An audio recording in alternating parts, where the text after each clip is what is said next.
আসসালামু আলাইকুম। Hello viewers, আপনারা সবাই কেমন আছেন? আশা করি সবাই ভালো আছেন। তো আলহামদুলিল্লাহ আমিও ভালো আছি। আজকে আমি একটা বেড তৈরি করছি। সেই বেডটা আপনাদেরকে দেখানোর জন্য আবার একটা নতুন ভিডিও নিয়ে আসলাম। এই দেখুন,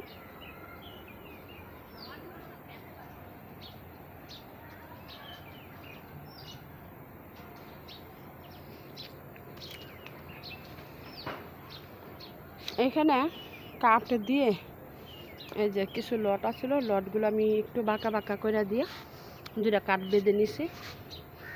আর এখানে কিছু পাতা লতা, তারপরে যে কলা গাছ কাটছিলাম, কলা গাছের ইগুলা সবগুলো দিয়ে পাতা দিয়ে, তারপরে উপরে কিছু মাটি আছিল আমার ছাদ বাগানে। দেখুন, এই মাটিগুলো দিয়ে একটা বেড তৈরি করে নিলাম। আমি এখানে কিছু ডাটার বিচি ফেলাইব।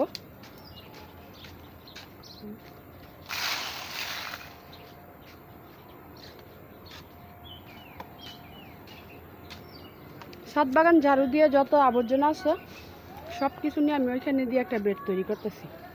তো এখানে ডাটার বিচি ফেলাইলে কেমন হবে ভাইয়েরা? পুরো দেখুন তো, এই যে সেই হবে না? অনেক ডাটার বিচি ফেলানো যাবে, ধনিয়ার বিচি, ডাটার বিচি, সেটা নিয়ে আজকে আমি তৈরি করতেছি। ছাদ বাগানটা পুরাটা ঝাড়ু দিই। সকাল থেকে অনেক কাজ করে নিলাম, তাই ক্লান্ত হয়ে গেছি। ছাদ বাগান ঝাড়ু না দিলে সুন্দর লাগে না। ঝাড়ু দিয়ে পরিষ্কার রাখলে ওই আবর্জনাগুলো দিয়েও সুন্দর একটা বেড তৈরি করা যায়। বা পারলে আপনার বস্তার ভিতরে জমায় রেখেও সেখানে গাছ রোপণ করতে পারেন। সবজি গাছ, তারপর ফল গাছ, যে কোনো গাছ।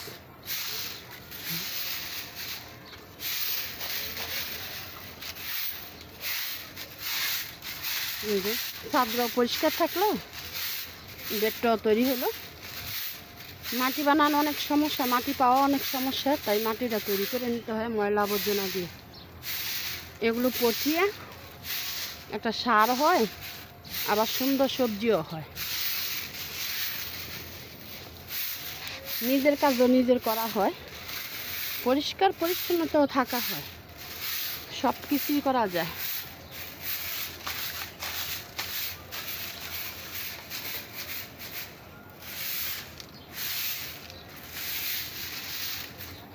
দেন কত ধুলাবালি বের হয়েছে, আর কত পাতালতা,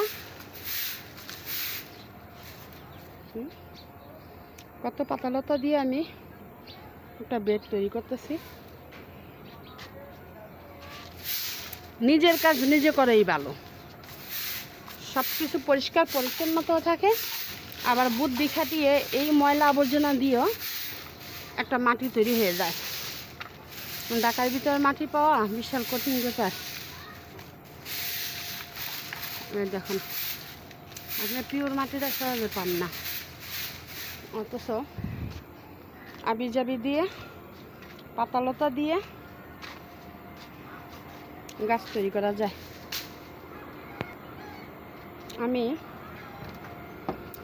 আমি আমার ছাদ বাগান থেকে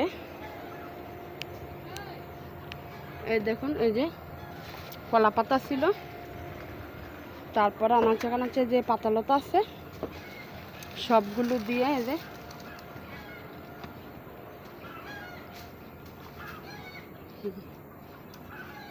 ছাদটাও সুন্দর পরিষ্কার থাকে। আবার এইগুলো এক সাইডে ফেলে এর ভিতরে কিছু মাটি মুটি দিয়ে, ধুলাবালি আছে উইরা আসে, সেগুলো দিয়ে আমি আমার ছাদ বাগানের গাছগুলো তৈরি করে নিই। তো দেখুন, ছাদরা ঝাড়ু দেওয়ার পর কতই না সুন্দর লাগে। এই যে কত সুন্দর লাগে ছাদ ঝাড়ু থাকলে, পরিষ্কারও থাকে। আবার ছাদ ঝাড়ু দিয়ে অনেক নোংরা জিনিস, আবর্জনাগুলো, এই যে গাছের নিচে পাতালতা পইরা থাকে, এইগুলো দিয়ে, সব কিছু দিয়ে আমি এই বেডটা তৈরি করে নিই। শুধু প্লাস্টিকের জিনিসগুলো ফেলে দিবেন, আর প্লাস্টিকের জিনিসগুলো ফেলে দিয়ে তারপরে যা আছে দেখুন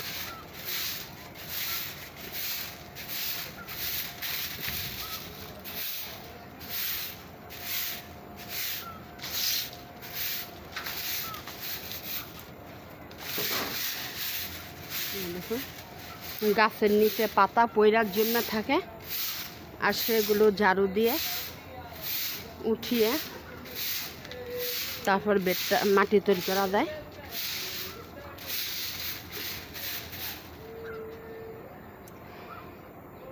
এই দেখুন এগুলো সব আমি আমার বেডে নিয়ে দিব। এই হচ্ছে আমার অ্যাসিস্ট্যান্ট, এই দেখুন ও আমার সাথে সাথে থাকে, ও আমার বোনের ছেলে। আমাদের এখানে বেড়াইতে আসলে যদি দেখে যে আমি ছাদ বাগানে কাজ করি, আমার সাথেও আবার থাকে। তো এই দেখুন এই বেডটা দোনো খালা বন্ধুতে মিলে এই যে বেডটা তৈরি করছি। এই দেখুন কত সুন্দর হয়েছে। আসলে কি সত্যি কথা বলতে নিজের কাজ নিজে করাই ভালো। নিজের কাজ নিজে করলে সব কিছু মনের মতো করে পরিষ্কার পরিচ্ছন্নতা রাখা যায়। আর পরিষ্কার পরিচ্ছন্নতা ইমানের অঙ্গ। আর পরিষ্কার পরিচ্ছন্নতা থাকলে মনও শান্তি থাকে, অনেকটাই ভালো লাগে। তো ভাইয়ারা আপুরা এই দেখুন আমার ছাদ বাগানটা, এই যে এই আমার ছাদ বাগান আমি নিজের হাতে তৈরি করে বেড করছি। তো এর ভিতরে আবার আমি এই যে কাঠের গুঁড়া দিয়ে দিব, আরও কাঠের গুঁড়া দিয়ে দিব। তারপরে এর ভিতরে পানি দিব, পানি দিয়ে সবগুলো পচিয়ে তারপরে উপরে হালকাভাবে একটা মাটি দিয়ে আমি এখানে ডাঁটার বিছিয়েও ফেলতে পারবো বা ধনিয়ার বিছিয়েও ফেলতে পারবো। আর এর ভিতরে এই দেখুন সবাই করে ফুল গাছ বা পাতাবাহারের গাছ লাগায়, আমি উপরে কটা পাতাবাহারের গাছ লাগাই দিছি। আর এইখানে ধনিয়া পাতা, এইখানেও ধনিয়া পাতা, এইখানেও ধনিয়া পাতা। এই দেখুন সকালবেলা ধনিয়ার বিচুগুলো আমি ফেলাইছি। তো যখন অঙ্কুর বের হবে বা গাছ উঠবে তখন আমি আপনাদেরকে দেখাবো। এই দেখুন এই যে ধনিয়া পাতা, এই যে এই যে ধনিয়ার বিচি। তো ধনিয়া বিচিটা যখন ধনিয়া পাতা তার এর বেশি হবে না, এর উপরেও যাবে না। বড় জোর এতটুক যদি হয়, এতটুক বা এতটুক যদি হয়, আর এর ধনিয়া পাতাও এতটুক হবে বা এতটুক বা এতটুক, যতটুকুই হয় হবে, সমস্যা নাই। তো এই তিনটার ধনিয়া পাতাই আমার যথেষ্ট। তার ভিতরে উপরেও দুই একটা ফেলাইছি, হইলে হবে না হলে নাই।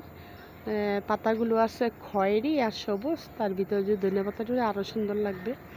তো সৌন্দর্য হলো, আবার আমার ধনিয়া পাতা হয়ে গেল। ব্যাস এক কাজে দুই কাজ। তো এর ভিতরে আমার বোনের ছেলে আবার যে এক বালতি পানি নিয়ে আসছে, বলছে খালামুনি এর ভিতরে পানি দিয়ে দাও, তা না হলে মুরগি আবার করে ফেলাইব, আসলে একদম সব মাটিগুলো সরাই ফেলাইব। তাই আমি এখন এর ভিতরে পানি দিয়ে দিব। এই দেখুন পানি দিয়ে দিলে আর মুরগি আসবে না এখানে। আমি হাঁস মুরগি সব পালি, আমার অনেক ভালো লাগে। এই দেখুন এই যে ভিজিয়ে দিলাম, ভিজিয়ে দিলাম।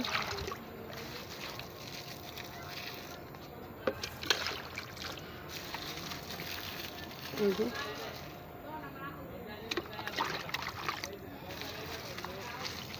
আর ওইদিকে ফাঁক টাক ছিল, ওইখানে আমি বস্তা কেটে দিয়ে দিছি। এর ভিতরে আবার দিয়ে দিব কাঠের গুঁড়া। কাঠের গুঁড়া দিয়ে দিলে আরও বেশি ভালো হবে। কাঠের গুঁড়া দেওয়ার পর আমি কিছু মাটি দিয়ে দিব। তো আমার বোনের ছেলে আবার বলতেছে যে খালামুনি আমাদের বাড়ি থেকে মাটি নিয়ে আসবো। হ্যাঁ নিয়ে আসলে ভালোই হয়, বলছি।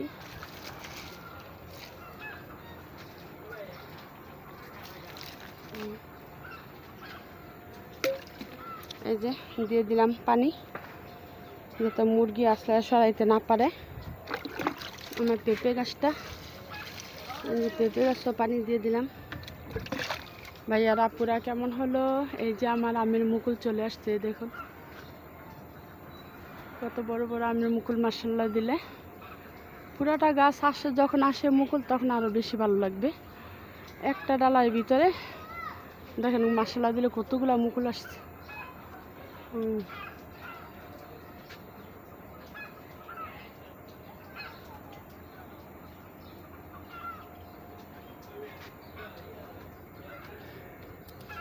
এই যে এখানে আমি 12 মাসি বেগুনের চারা, কাটা বেগুন রোপণ করে দিলাম। এর ভিতরে এভাবে পানি দিয়ে দিই। আমার বেড তৈরি হলে তখন এরই সাইডে লাগিয়ে দিব। বেগুন গাছও বড় হয়ে যাবে। এর ভিতরে লাগাইছি জালি কুমড়ার বিচি। এই যে এর ভিতরে জালি কুমড়ার বিচি লাগাইছি।